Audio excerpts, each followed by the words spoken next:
Assistant ప్రొఫెసర్గా కూడా పాఠం చెప్పాను. సో అక్కడే చదువుకున్నాను, అక్కడే ఉపాధ్యాయుడు కూడా పనిచేసినాను. అక్కడే విద్యార్థి నాయకుడిగా అనేక విద్యార్థి ఉద్యమాల్లో విద్యార్థుల సమస్యల కోసం కొట్లాడినటువంటి ఒక అనుభవం ఉంది. 87లో లాస్ట్ ఎలక్షన్స్ ఏదైతే ఉస్మాన్ యూనివర్సిటీలో జరిగినాయో దాంట్లో నేను ఆర్ట్స్ కాలేజ్కు జనరల్ సెక్రటరీగా కూడా ఎన్నిక కాబట్టేటువంటి ఒక వ్యక్తిని. కాబట్టి ఉస్మానియా అనగానే అమ్మ మన కన్న తల్లి అనేది గుర్తొస్తుంది. ఎందుకంటే ఆ రోజుల్లో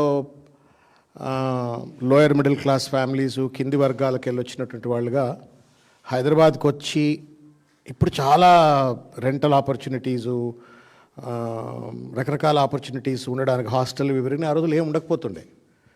అయితే యూనివర్సిటీ హాస్టల్లో ఉండాలా, లేకపోతే కాచిగూడ వైశ్య హాస్టల్లో ఉండాలా, లేకపోతే పెరికే హాస్టల్, లేకపోతే మున్నూరు కాపు హాస్టల్, ఎవడు ఇల్లు కూడా ఇవ్వకపోతుండే.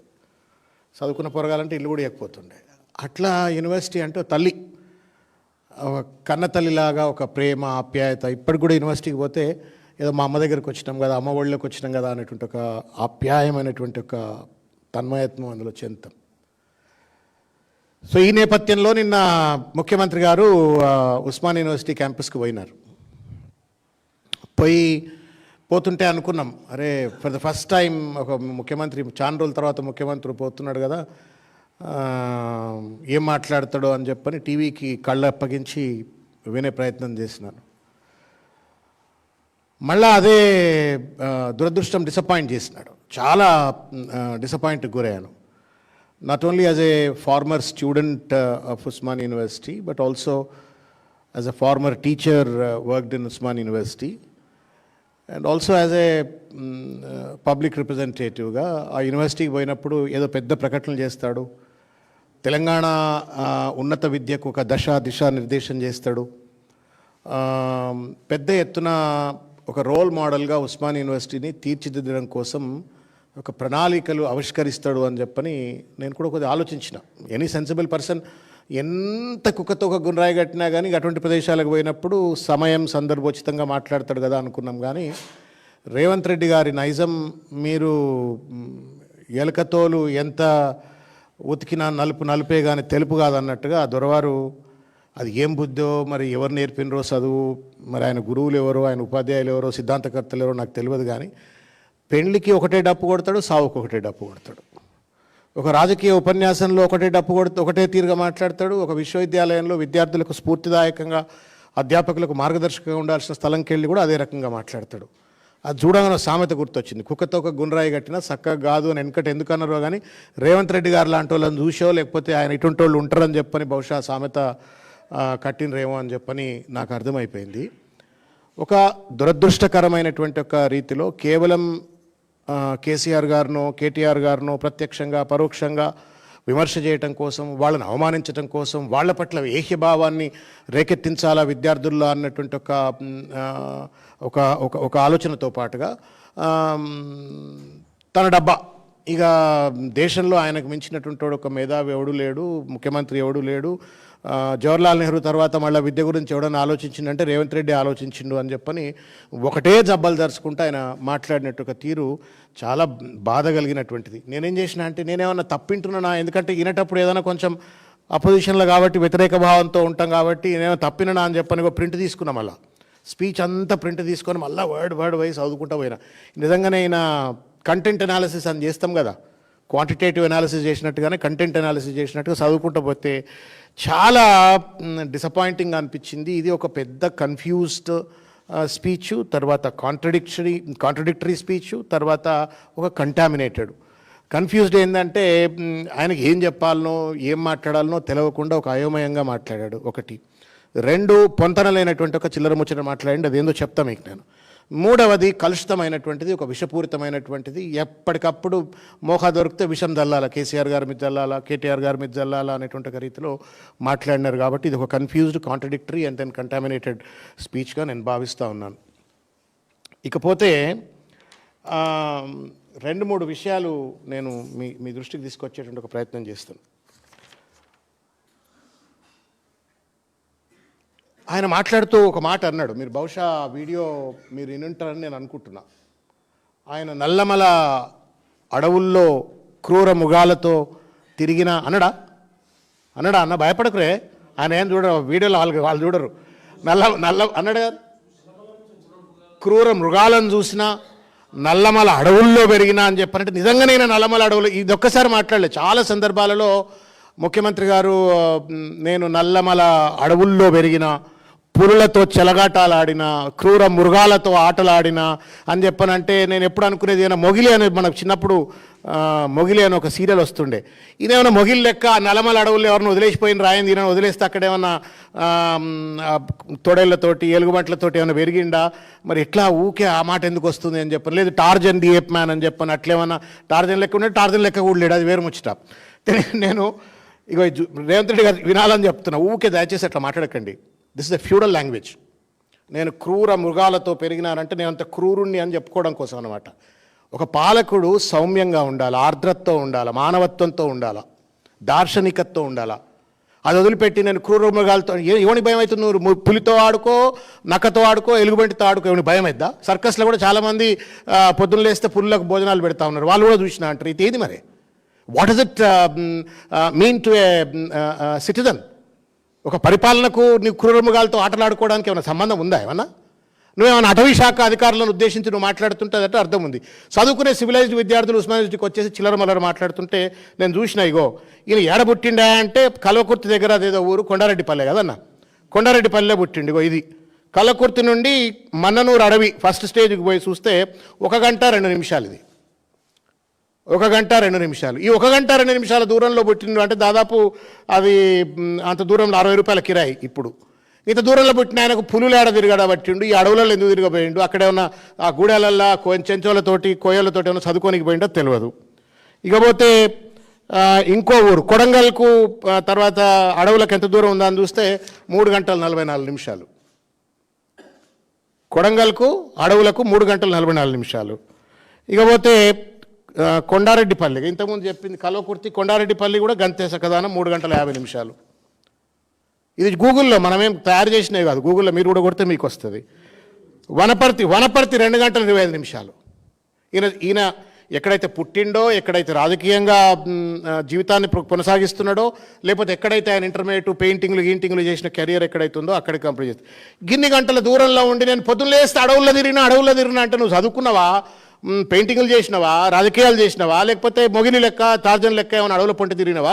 ఈ అడవుల భాష ఎందుకు నువ్వు ప్రజలకు చెప్పే ప్రయత్నం చేస్తున్నా అంటే దాని వెనక ఒక అర్థం ఉంది. తెలివి తక్కువడు కాదు రేవంత్ రెడ్డి, తెలివి ఉండే మాట్లాడతాడు. ఏంటి అంటే నేను క్రూర మృగాలతో సావాసం చేసిన వాడిని అంటే నేనంత క్రూరుణ్ణి, నేను క్రూరుని కాబట్టి నాతో జర జాగ్రత్తగా ఉండండి అనేటువంటి ఒక వ్యవహారం ప్రతిసారి చెప్తా ఉన్నాడు. ఇది ఫ్యూడల్ లాంగ్వేజు, ఇది ఒక ట్రైబల్ లాంగ్వేజు. ట్రైబల్ అంటే మళ్ళీ నేను tribalistic language, not tribal language, tribalistic language. ఇది ఒక సివిలైజ్డ్ రూలర్గా డెమోక్రాటిక్ సొసైటీలో ఉన్నటువంటి వాడు మాట్లాడే మాట కాదు. అది ఉస్మానియా యూనివర్సిటీ పోయి మాట్లాడుతుంటే ఎవడు భయపడతాడు? ఉస్మానియా యూనివర్సిటీలో తుపాకులకు ఎదురు నిలబడతాడు ఆ పిల్లలు. అది నక్సల్స్ రైటిస్టులు లెఫ్టిస్టులు కొట్లాడుకున్నా ఒకళ్ళకొకళ్ళు అట్లే కొట్లాడిన నిలబడేటోళ్ళు, తెలంగాణ ఉద్యమంలో తుపాకులు నిలబడ్డోళ్ళు ఈయన పోయి మాట్లాడంగానే భయపడతాడు అనుకుంటాడా? అర్థం లేనటువంటిది ఇది ఆయన మాట్లాడినది చక్కదానం ఆ ఉస్మానియా యూనివర్సిటీ వేదికగా. ఇకపోతే ఆ యూనివర్సిటీ వేదికగా తెలంగాణ ఉద్యమం గురించి మాట్లాడతాడు ఆయన. దయ్యాలు వేదాలు వల్లించినట్టు అనిపించింది. అక్కడనే యాదయ్య ఆత్మహత్య చేసుకున్నప్పుడు, అక్కడనే వేణుగోపాల్ రెడ్డి ఆత్మహత్య చేసుకున్నప్పుడు, అక్కడే వందల వేలాది మంది విద్యార్థులు రోడ్ల మీదకి వచ్చి వాయు గోళాలకు ఎదురుగా నిలబడి కొట్లాడినప్పుడు, అక్కడనే తుపాకీ గొట్టాలకు ఎదురుగా నిలబడినప్పుడు, అక్కడనే ఉన్నటువంటి ఒక విద్యార్థినులు పోలీసు వందల వేలాది మంది విద్యార్థులు రోడ్ల మీదకి వచ్చి వాయు గోళాలకు ఎదురుగా వందల వేలాది మంది విద్యార్థులు రోడ్ల మీదకి వచ్చి వాయు గోళాలకు ఎదురుగా నిలబడి కొట్లాడినప్పుడు, అక్కడనే తుపాకీ గొట్టాలకు ఎదురుగా నిలబడినప్పుడు, అక్కడనే ఉన్నటువంటి ఒక విద్యార్థినులు పోలీసు పదగట్టాల కింద రకరకాలైనటువంటి చిత్రహింసలకు గురవుతున్నప్పుడు రేవంత్ రెడ్డి గారు చంద్రబాబు నాయుడు గారు సంకలో చేరి రైఫిల్ రెడ్డిగా మారి తెలంగాణ ఉద్యమాన్ని గండిగొట్టాలని ప్రయత్నం చేసిన పెద్ద మనిషి అక్కడికి పోయి తగదునమ్మా అని చెప్పని తెలంగాణ ఉద్యమాన్ని ఉటంకిస్తూ ఉంటే హంతకులు సంతాప సభలు పెట్టినట్టు, దయ్యాలు వేదాలు వల్లించినట్టుగా అనిపిస్తూ ఉంది. ఉస్మానియా విద్యార్థులకు ఆ మాత్రం చైతన్యం లేనడు అనుకుంటున్నాడా రేవంత్ రెడ్డి గారు తెలియదు, కానీ ఇది ముమ్మాటికి కూడా వంచనకు గురి చేసినటువంటిదే, విఘాతం మోసం గురి చేసినట్టుగానే నేను భావిస్తూ ఉన్నాను. ఇకపోతే ఏడబడితే ఫామ్ హౌస్లో అని మాట్లాడతాడు. నీ ఇండ్లు ఎట్లా వచ్చినాయివా? నీ జూబ్లీ హిల్స్లోనే పెద్దమ్మ గుడి దగ్గర మూడు ఇండ్లు వచ్చినాయి. నువ్వేమన్నా ఏం కష్టం చేసినావని? ఏమన్నా రూపాయలు పండించినావా? అయింది నువ్వేమన్నా? వీళ్ళకి ఫామ్ హౌస్ ఉంది, వాళ్ళకి ఫామ్ హౌస్ ఉందని చెప్పని ఉస్మాన్ యూనివర్సిటీలో పోయి మాట్లాడుతూ ఉన్నావు. మరి నీ ఇండ్ల గురించి ఎవడు మాట్లాడాలా? ఇది ఉస్మాన్ యూనివర్సిటీలో విద్యార్థులకు కడుపు పెట్టే భాషేనా? నువ్వు మాట్లాడే తెలివంత వాళ్ళకి తెలియదా? ఇది అక్కడ మాట్లాడినటువంటి ఒక ప్రయత్నం. తర్వాత ఇంకొక విషయం, ఉస్మానియా ఆర్ట్స్ కళాశాల నుంచి నేను గుంటూరులో చదువుకోలేదు. నువ్వు గుంటూరులో చదవలేదు, కొండారెడ్డిపల్లిలో కూడా చక్కగా చదవలేదు, అందరికీ ఎరికేనా. నేను గుంటూరులో చదువుకోలేదు. ఎక్కడ చదివినరు అనేది ముఖ్యం కాదు రేవంత్ రెడ్డి. ఏం చదివినరు అనేది ముఖ్యం కాదు, ఎక్కడ చదివినరు అనేది ముఖ్యం కాదు. నీకు విఘ్నత ఉందా లేదా అనేది. నీ వల్ల నీకు విఘ్నత లేదు. అంత పెద్ద కుర్చీ మీద కూర్చున్న తర్వాత కూడా ఒక పాశవిక మనస్తత్వంతో, ఒక విషపూరితమైన మనస్తత్వంతో పొద్దున లేస్తే కేసీఆర్ కేసీఆర్ కేటీఆర్ కేసీఆర్ కేటీఆర్ ఈ భజన తప్ప నీకు ఇంకొకటి సోయిలైనటువంటి ఒక విషపూరిత మనస్తత్వం కలిగినటువంటి వాడు నువ్వు కొండారెడ్డిపల్లిలో చదివితేంది, నిన్ను తీసుకుపోయి కొలంబియా యూనివర్సిటీలో చదివించినా గంతే బుద్ధినిది. నీ బుద్ధి అది, నీ బుద్ధి మారదు.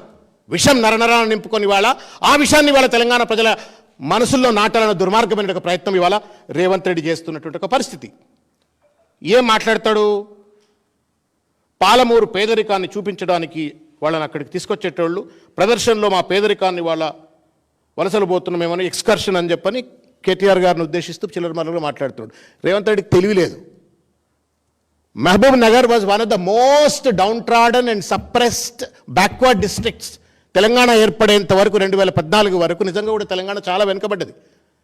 నేను ఐపీలో పనిచేస్తున్న కాలంలో వరల్డ్ బ్యాంక్ ప్రాజెక్ట్ ఒకటి మేము ఇవాళ సర్పన్ అంటాం, society for elimination of rural poverty అని చెప్పని. The first project was conceived in institute of public enterprise. దాని కోఆర్డినేటర్గా పనిచేసిన నేను 6 జిల్లాలు అప్పుడు ఉమ్మడి ఆంధ్రప్రదేశ్లో పనిచేస్తే అందులో ఒక జిల్లా ఆదిలాబాద్, మహబూబ్నగర్ తెలంగాణలో ఉంటే ఆ 2 కూడా ఆదిలాబాద్, మహబూబ్నగర్, తర్వాత చిత్తూరు, అనంతపూర్, శ్రీకాకుళం, విశాఖపట్నం ఈ 6 జిల్లాల్లో ఫస్ట్ స్టడీ చేసినాం. నిజంగానే ఆ రోజులు అట్లా ఉంటుండే. ఏ వరల్డ్ బ్యాంక్ వాడు వచ్చినా, ఏ డిఎఫ్ఐడ్ వచ్చినా, ఏ ఇంటర్నేషనల్ డెవలప్మెంట్ ఏజెన్సీ వచ్చినా మహబూబ్ నగర్ పోవాలని చెప్పని. ఇవాళ అయాల పేదరికం కోసం మహబూబ్ నగర్కు పోతే 10 సంవత్సరాల కేసీఆర్ పాలనలో మహబూబ్ నగర్కి వాళ్ళ పాలకొల్లు ఎట్లుంటుందో పాలమూరు ఎట్లుంటుందని చెప్పని వాళ్ళ చూడడానికి కోసం పోతా ఉన్నారు ఇవాళ డెవలప్మెంట్ ఏజెన్సీస్. అది మోడల్, ఇట్లా ఉంటుంది డెవలప్మెంట్ అని చెప్పని కేసీఆర్ చూపెట్టండి. ఈ తెలివి కేసీఆర్ మన రేవంత్ రెడ్డికి తెలియదు. తెలిసినా ప్రజలకు తెలియనీయకుండా ఇవాళ కుట్రపూరితమైనటువంటి ఒక మాటలు మాట్లాడుతున్నట్టు ఒక ప్రయత్నం. ఇంకోటి ఇష్టం వచ్చినట్టుగా నేను ఇంకో విషయం చెప్తా. తెలివి కల్లా మాట్లాడుతున్నాడా, తెలివి లేక మాట్లాడుతుండా నాకు అర్థం కావట్లా. ఆయనట అధికారంలోకి వచ్చిన తర్వాత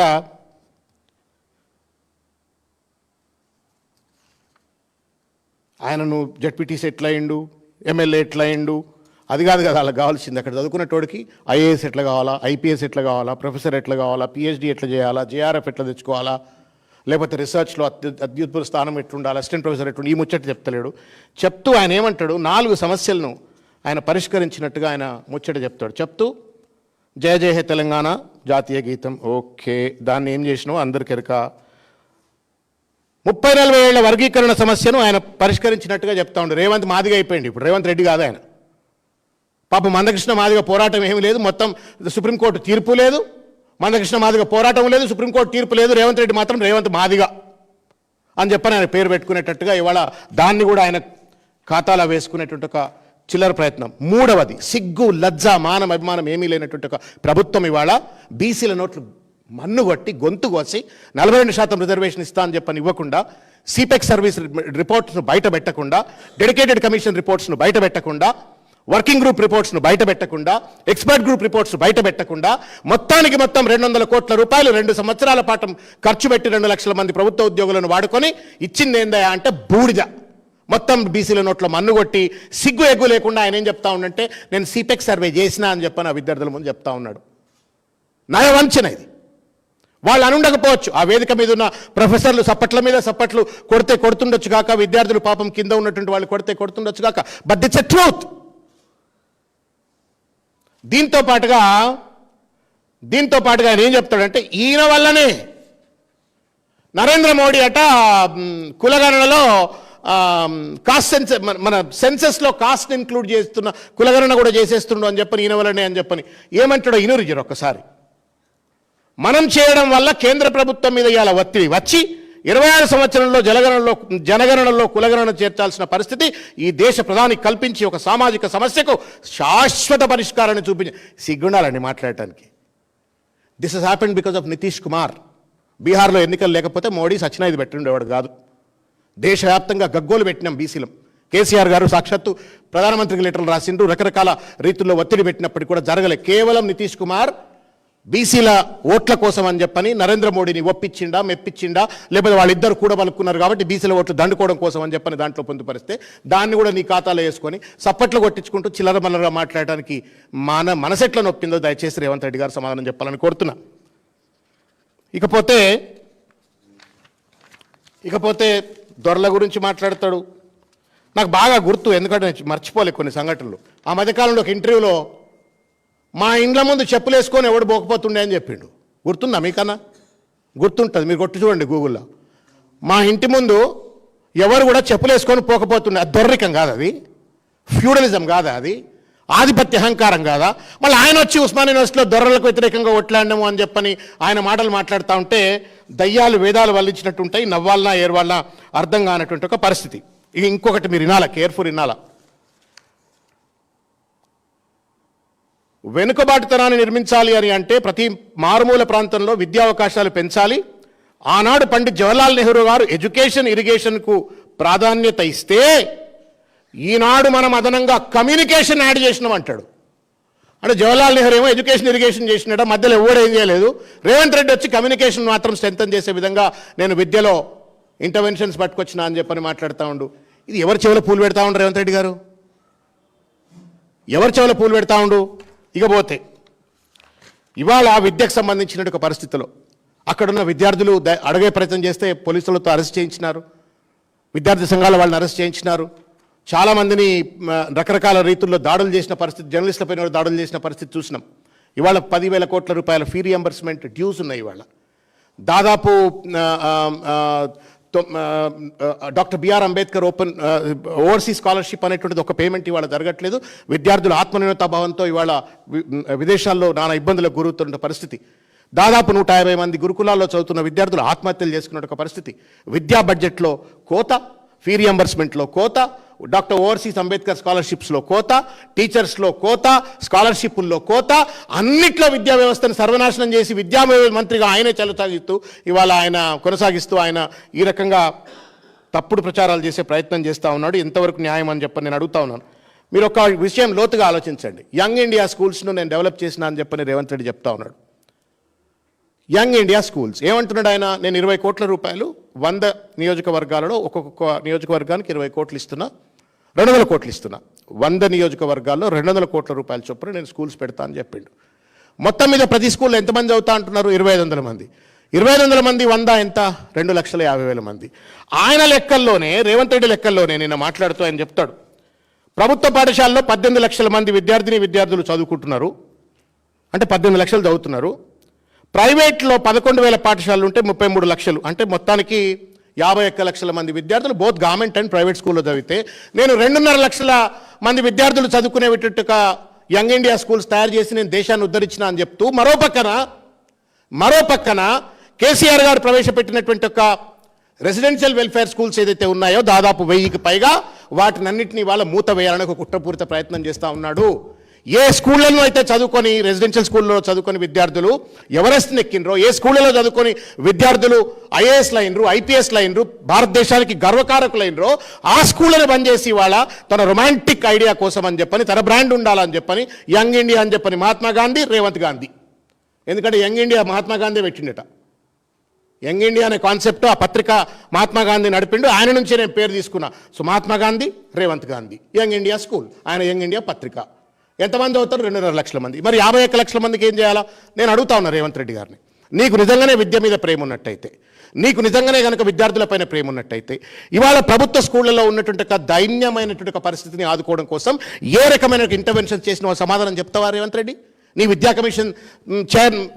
కమిషన్ ఉంది కదా ఏదో, వాళ్ళన్న సమాధానం చెప్తారా? ఒకటి. రెండు, ప్రైవేట్ స్కూల్స్లో ఇవాళ విచ్చలవిడిగా దోపిడీకి గురి చేస్తూ ఇవాళ పేద మధ్యతరగతి తల్లిదండ్రుల యొక్క రక్తం కళ్ళ చూస్తున్నటువంటి ఒక స్కూళ్లలో ఇవాల్టి కూడా నువ్వు ఫీ నియంత్రణ కోసం ఏం ప్రయత్నం చేసినావు? సిగ్గుఎగ్గు లేకుండా మళ్ళీ నేను యంగ్ ఇండియా స్కూల్స్ మాత్రం నేను పెట్టినా అని చెప్పని చెప్తా ఉన్నావు. ఇది ఎట్లా సామాజిక న్యాయం అయితే దయచేసి సమాధానం చెప్పమని కోరుతున్నా. అదే వేదిక మీద సామాజిక న్యాయం గురించి మాట్లాడుతున్నాడు ఈ పెద్ద మనిషే కదా. ఒకానొక సందర్భంలో ఒక మీటింగ్లో మాట్లాడతాడు, అన్ని రాజకీయ పార్టీలు ఒకటే కులం రాజ్యం వెళ్ళాలని చెప్పింది ఈ పెద్ద మనిషేనా? అది సామాజిక న్యాయం అంటారా, సామాజిక అన్యాయం అంటారా, సామాజిక మోసం అంటారా? ఆ రకమైన సామాజిక అన్యాయానికి వేదిక వేసే విధంగా మాట్లాడి కాంగ్రెస్లో ఉన్నటువంటి ఒక బీసీలను ఎస్సీలను ఎస్టీలను అందరినీ గొంతు కోసి పెట్టుబడిదారులకు పెద్దపీట వేసి ఇవాళ రాష్ట్రంలో ఉన్నటువంటి అనేక పదవుల్లో ఇవాళ కేవలం ఆధిపత్య వర్గాలకు మాత్రమే స్థానం కల్పించి ఉస్మానియా దగ్గర బొంగన మాత్రం ఇవాళ సామాజిక న్యాయం అని చెప్పని మాట్లాడితే నవ్వాలనా ఏడవాలనా? ఎవరిని మోసం చేద్దామని చెప్పి ప్రయత్నం చేస్తా ఉన్నారు రేవంత్ రెడ్డి. ఇకపోతే నేను రెండు ఇంపార్టెంట్ విషయాలు నేను మీ దృష్టికి తీసుకొచ్చేటువంటి ఒక ప్రయత్నం చేస్తా. దయచేసి కొంచెం ఓపికగా వినాలని చెప్పని కోరుతున్నా. ఆయన చాలా పెద్ద ఎత్తున ఒక అంశాన్ని మాట్లాడే ప్రయత్నం చేసినాడు. అదేంటి, యంగ్ ఇండియా స్కిల్ యూనివర్సిటీ గురించి మాట్లాడండి అన్న. మీరు కేర్ఫుల్గా వినాలి, ఎందుకంటే మీరు జర్నలిస్టులు, మీకు అంత టైం ఉండదు, రీసెర్చ్ చేసే టైం ఉంటుందో ఉండదో. But I done a little bit of work, so I want you to look at it. 100 కోట్ల రూపాయలు ఖర్చు పెట్టి పెద్ద ఎత్తున డంబాచారం చేసి 100 ఎకరాల భూములు కేటాయించి నేను యంగ్ ఇండియా స్కిల్ యూనివర్సిటీ చేస్తా అని చెప్పి రేవంత్ రెడ్డి గారు చెప్పినారు కదా. ఇక భాగవతం ఒకసారి చూడమని చెప్పి నేను కోరుతా ఉన్నా.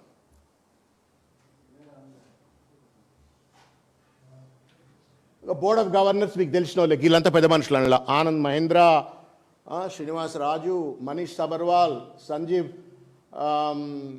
బిక్చందాని, కల్లం సతీష్ రెడ్డి, ఇంకెవరో పెద్ద మనుషులంతా చాలా పెద్ద పెద్ద వాళ్ళంతా ఇందులో ఉన్నారు. అబ్బా వీళ్ళందరూ ఉంటే నిజంగానే ఏమైనా ఉద్ధరిస్తారేమో అని చెప్పని అనుకున్నాం. సుబ్బారావు, సంజయ్ కుమార్, సందీప్ కుమార్ సుల్తానియా, పెద్ద ఐఏఎస్ ఆఫీసర్, యోగితా రాణా, వీళ్ళు అంటున్నారు. ఇంతమంది ఐఏఎస్ ఆఫీసర్లు, board directors. Please carefully listen to me. ఆయన ఏం చెప్తా ఉన్నాడు నిన్న, కళాశాలల్లో విద్య నాణ్యతతో అందుబాటులో లేదు, నైపుణ్యం లేదు, నా దగ్గరకు వచ్చి ఉద్యోగం ఇవ్వమని చెప్పని అడిగితే కూడా ఒక కాగితం ఇచ్చేమన్నా రాయరా అంటే రాయలేకపోతుండ్రు అన్నాడు నిన్న ప్రసంగంలో. దయచేసి వినండి మీరు మళ్ళీ కూడా. అంటే ఏంటి, స్కూల్స్ కాలేజెస్లో పాఠం చెప్పట్లేరు, స్కిల్స్ లేవు, చిన్న లెటర్ రాయమంటే కూడా రాయట్లేరు, నేను కూడా ఉద్యోగం కల్పించలేను అని చెప్పని ముఖ్యమంత్రి గారు మాట్లాడారు. Which a fact. దానికి సమాధానంగా ఏం చేయాలా, ఆ కాలేజీలను స్ట్రెంథన్ చేయాలా. రాజశేఖర రెడ్డి గారు చేసిండ్రు. జవహర్ నాలెడ్జ్ సెంటర్స్ అని చెప్పని రాజశేఖర రెడ్డి గారు ఉన్నప్పుడు జేకేసీస్ అని చెప్పని రాజశేఖర రెడ్డి గారు పెట్టి ప్రతి ఇంజనీరింగ్ కాలేజ్లో కూడా జేకేసీలను ఎస్టాబ్లిష్ చేసి అక్కడ కాలేజ్ కాగానే జేకేసీలో పోవాలా, కూర్చోవాలా. అప్పుడు ఐబీఎంతో మిగతా పెద్ద పెద్ద కంపెనీలతో కొలాబరేట్ అయిపోయి అక్కడ స్కిల్ బిల్డింగ్ అనేటువంటిది ఇమీడియట్గా అదే కాలేజ్లో జరిగేది. టెక్నాలజీ, తర్వాత నాన్ టెక్నాలజీ, సాఫ్ట్ స్కిల్స్ ఇవన్నీ కూడా ట్రైనింగ్ ఇస్తుండే. నేను when I to work for the IT industry ఆ జేకేసీలకు వెళ్ళి రిక్రూట్ చేసేవాళ్ళం. నాకు ఆ అనుభవం ఉంది, నాకు ప్రత్యక్షమైనటువంటి ఒక ఎక్స్పీరియన్స్ ఉంది. నువ్వేం చేస్తా ఉన్నావు, ఒక alternate young India skill university పెడతా అని చెప్పినావు. చంద్రబాబు నాయుడు ఐఎస్బి పెట్టిండు, Revanth Gandhi young India skill university పెడతా అని చెప్పని పెట్టిండు.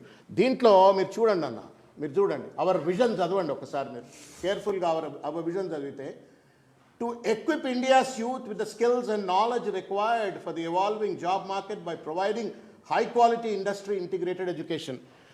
యంగ్ ఇండియా అంటున్నాడు, దేశానికి అంత సమాధానం చెప్తున్నట్ట, కానీ తెలంగాణ వాళ్ళకు స్పెసిఫిక్గా దీంట్లో న్యాయం జరగదు అని చెప్పని వాళ్ళ విజన్లోనే స్పష్టంగా చెప్పింది. ఇంత సరే, ఇది కూడా ఒప్పుకుందాం, మనం భారతదేశంలో ఉన్నవాళ్ళం కాబట్టి అందరికీ. ఇక స్కూల్స్ చూడండి ఎందున్నాయి. School for applied life sciences, school for aviation, school for health care, school for life skills, school for information science and technology, school for logistics, school for entrepreneurship, school of jewellery design, school of banking, financial and services and insurance. ఈ 6-7 schools ఇందులో మొత్తం 1, 2, 3, 4, 5, 6, 7, 8, 9 schools పెట్టినారు ఇందులో. ఈ 9 స్కూల్స్లో మీరు దయచేసి ఒక్కసారి ఓపెన్ చేసి చూడండి, కోర్సెస్ ఏమున్నాయి రా అని చెప్పి నేను చూసిన. గివి కోర్సులు మొత్తం మీద 7-8 కోర్సులు లేవు. దాదాపు 4 కోట్ల మంది ప్రజలు ఉన్నటువంటి ఒక తెలంగాణలో మొత్తం ఇండియా క్యాటర్ చేస్తారంటే 140 కోట్లకు. 140 కోట్ల మందికి నేను స్కిల్స్ అప్పగిస్తా అని చెప్పినటువంటి ఈ పెద్ద మనిషి, ఇస్తా అని చెప్పిన పెద్ద మనిషి, స్కూల్ ఆఫ్ అప్లైడ్ లైసెన్సెస్లో చూస్తే ఒక కేవలం మీకు 9 కోర్సులు కనబడుతున్నాయి. ఇక స్కూల్స్ ఆఫ్ ఏవియేషన్ చూడరాన్న ఒకటే కోర్సు. బోర్డులో ఉన్నటువంటి ఒక మెంబర్లు ఒక్కొక్కడు ఒక కోర్సు తయారు చేస్తే కూడా ఒక కోర్సు వస్తుంది. రేవంత్ రెడ్డి చూసుంటాడా, చూసలేదా, టైం ఉందా, టైం లేదా నాకు తెలియదు. దిస్ ఇస్ వాట్ ఈస్ అంత గొప్ప స్కిల్ యూనివర్సిటీ అని చెప్పుకుంటున్నటువంటి ఒక చిల్లర ప్రయత్నం ఇది. ఇక హెల్త్ కేర్కి పోతే ఇక చూడరు, ఇన్ని హాస్పిటల్ ఉన్నాయిడా. ఎన్ని హాస్పిటల్నే? అపోలో, యశోద, కిమ్స్, మెడినోవా, మెడ్విన్, ఇన్ని హాస్పిటల్ ఉన్నాయి. ఏ హాస్పిటల్ని అడిగినా ఒక కోర్స్ తయారు చేస్తారు. అందులో ల్యాబ్ టెక్నీషియనో లేకపోతే నర్సింగ్ స్టాఫ్కో ట్రైనింగ్ ఇవ్వచ్చు. పోయి స్కూల్ ఆఫ్ హెల్త్ కేర్లో ఏం ట్రైనింగో చూడ్రి. నవ్వాల్ నాయుడు వల్ల మీకు అర్థమవుతుంది ఏం ట్రైనింగ్ అనా. జిమ్ ట్రైనర్ కోర్స్ అట. ఏ జిమ్లో పోయినా ఎవరైనా నేర్చుకునేది జిమ్ ట్రైనర్ కోర్స్ అట. 100 కోట్ల రూపాయలు ఖర్చు పెట్టి 100 ఎకరాల భూములు ఇచ్చినట్టు కదా దాంట్లో. ఇది హెల్త్ కేరు, ఈ ఎంటర్ప్రినర్షిప్ కమింగ్ అప్ సూన్. ఇట్లా మీరు దయచేసి మీరు ఒకసారి చూడండి. ఇక లైఫ్ స్కిల్స్ అని చూపెడతా మీకు. లైఫ్ స్కిల్స్ అంటే ఏంటి? How to communicate, how to work in teams, how to develop leadership skills, communication, conflict management, ఈ స్కిల్స్ అని చెప్పని మొత్తం మీద కొండంత రాగం తీసి గాడిదపాట పాడినట్టుగా స్కిల్ యూనివర్సిటీ అని చెప్పని డంబాచారం దొబ్బుతూ ఉంటే, ప్రజలను మభ్యపెడతా ఉంటే, ఉస్మానియా యూనివర్సిటీ వేదికగా ఇష్టం వచ్చినట్టుగా తప్పుడు ప్రచారాలు చేసుకుంటుంటే, ఇది స్కిల్ యూనివర్సిటీకి ఒక బండారం. ఇది ఇప్పటికే ఎన్ని కోట్లు ఖర్చు పెట్టినరో రేవంత్ రెడ్డి సమాధానం చెప్పాలా. ఇది వంచన కాదా అని చెప్పి నేను అడుగుతా ఉన్నాను ఇవాళ. ఇది మోసం కాదా? ఇదే స్కిల్స్ గురించి మనం ఇండియా రైజింగ్ 2047లో కూడా మాట్లాడినాడు. ఫ్యూచర్ సిటీలో కూడా ఇదే మాట్లాడినాడు. దాన్ని ఇప్పి చూస్తే ఏంటంటే అంటే గిది కథ. పట్టుమని 10 కోర్సులు లేవు. బోర్డు డైరెక్టర్లు ఎంతమంది ఉన్నారో వాళ్ళ జీతాలు ఎంత ఉన్నదో దానికి సమానమైన కోర్సులు కూడా దాంట్లో లేవు. ఈ సక్కదానం ఇది. దాన్ని ఆయన ఇవాళ తప్పుడు ప్రచారం చేసుకునే ప్రయత్నం చేస్తూ ఉన్నాడు. స్పోర్ట్స్ యూనివర్సిటీ గురించి మాట్లాడినాడు. దాన్ని కూడా ఎవరినో కేరళలోని పట్టుకొచ్చి వైస్ ఛాన్సలర్ని అపాయింట్ చేసిండు. మన దగ్గర ఎవడు పద్మశ్రీ అవార్డు విన్నర్స్ లేరు, అర్జున్ అవార్డు విన్నర్స్ లేరు, పెద్ద వాలీబాల్ ప్లేయర్స్ లేరు, ఫుట్బాల్ ప్లేయర్స్ లేరు, క్రికెటర్లు లేరు, లేకపోతే అథ్లెట్లు లేరు, ఎవరు లేరు, ఫిజికల్ ఎడ్యుకేషన్ ప్రొఫెసర్స్ లేరు అన్నట్టుగా నిన్ననే జీవో వచ్చినట్టున్నది. ఆ జీవోలో ఎవరినో కేరళని పట్టుకొచ్చి పెట్టిండు. తెలంగాణ పైన ప్రేమ లేదు, తెలంగాణ దేనికి పనికిరాడు అనే ఒక భావనను నిన్న రేవంత్ రెడ్డి గారు తీసుకొచ్చిన పరిస్థితి. ఇకపోతే ముఖ్యమైనది మీ దృష్టికి తీసుకురావాలని చెప్పని ఒక ప్రయత్నం చేస్తున్నాను. నేను కూడా పల్లెటూరుకి వెళ్ళి వచ్చినండి. తెలుగు మీడియంలో చదువుకున్నా, నల్గొండలో జూనియర్ కాలేజీలో చదువుకున్నా, తర్వాత నల్గొండలో ఎన్జీ కాలేజీలో చదువుకున్నా, ఉస్మాన్ యూనివర్సిటీకి వచ్చిన. There were occasions where MBA చదువుకుంటున్న సందర్భంలో చాలామంది పిల్లలు బాగా ఇంగ్లీష్ మాట్లాడుతుండేవాళ్ళు. ఆత్మన్యూనత భావం అనిపించేది. అరే వీళ్ళు బాగా ఇంగ్లీష్ మాట్లాడుతున్నారు, మనకు ఇంగ్లీష్ రావట్లేదు అని చెప్పని నాకు ప్రొఫెసర్ ఉంటుండే పరమేశ్వరన్ అని చెప్పని. ఆయన దగ్గరికి వెళ్ళి అడిగిన, sir I'm having a problem. ఆయన psychology professor. I'm not able to talk in English well. ఏం చేయాలి సార్, నాకు ఏదైనా మార్గం చెప్పండి అంటే ఆయన మాట ఇప్పటికి గుర్తు నాకు. Son, if you want talk in English you think in English అని చెప్పన్నాడు. If you want talk in English you think in English అని. అది మంత్రమైంది నాకు. చాలా కష్టమైంది అన్వయించుకోవడానికి. మంత్రమైంది. అది మంత్రమై కష్టపడి గ్రామర్ నేర్చుకొని ఇంగ్లీష్ మాట్లాడేలతో కూర్చొని వాళ్ళతో ముచ్చట్లు పెట్టి ఇంగ్లీష్ నేర్చుకున్నాను. దాని పుణ్యమా అని మళ్ళా క్యాంపస్ ప్లేస్మెంట్లో ఉద్యోగం వచ్చింది. దాని పుణ్యమా అని చెప్పని 10 మంది ఐపీలో పాఠం చెప్పగలిగినాం, అంతర్జాతీయ వేదికల్లో పోగలిగినాం. ఆ పుణ్యమా అని చెప్పని ఆ చిన్న మంత్రం వల్ల. That is the power of the language English. Revanth Reddy ఏం మాట్లాడతారండి? ఒక చీఫ్ మినిస్టర్, ఒక ఉస్మాన్ యూనివర్సిటీకి పోతావు, ఇండియా రైజింగ్ సమ్మిట్లో ఇంగ్లీష్లో మాట్లాడతారట ఆయన. ఉస్మాన్ యూనివర్సిటీలో బీసీలు, ఎస్సీలు, ఎస్టీలు చదువుకునే దగ్గర మాత్రం మీకు ఇంగ్లీష్ రాకున్నా పర్వాలేదు అని చెప్పని అంటున్నాడు. అంటే మీ మీ మీ పెద్దోళ్ళు, పారిశ్రామికవేత్తలు, బాగా డబ్బున్నోళ్ళు, పెద్దోళ్ళు అంత ఇంగ్లీష్ మాట్లాడాలా? బీసీలు, ఎస్సీలు, ఎస్టీలు చదువుకునే విశ్వవిద్యాలయాల్లో ఇంగ్లీష్ రాకున్నా పర్వాలేదా? ఇదేం పైత్యమా? ఇదెక్కడ విద్య? ఇదెక్కడ దార్శనికత? అసలు తెలివి ఉందా? తెలివి లేదా? ఈజ్ అన్ ఎడ్యుకేషన్ మినిస్టర్, విద్యాశాఖ మంత్రి ఆయన. మరి దాని మీద కూర్చున్న వాళ్ళు సప్పట్లు పట్ట కొడుతున్న అంత ప్రొఫెసర్లే. మరి వాళ్ళకేం చెవులకు ఏమి వినబడ్డదో అర్థం కావట్లే. ఆయన ఏం చెప్పిండో అది ఏం సోత్యం అనిపించిందో అర్థం కావట్లేదు, ఒకటే చప్పట్లు కొడతా ఉండరు.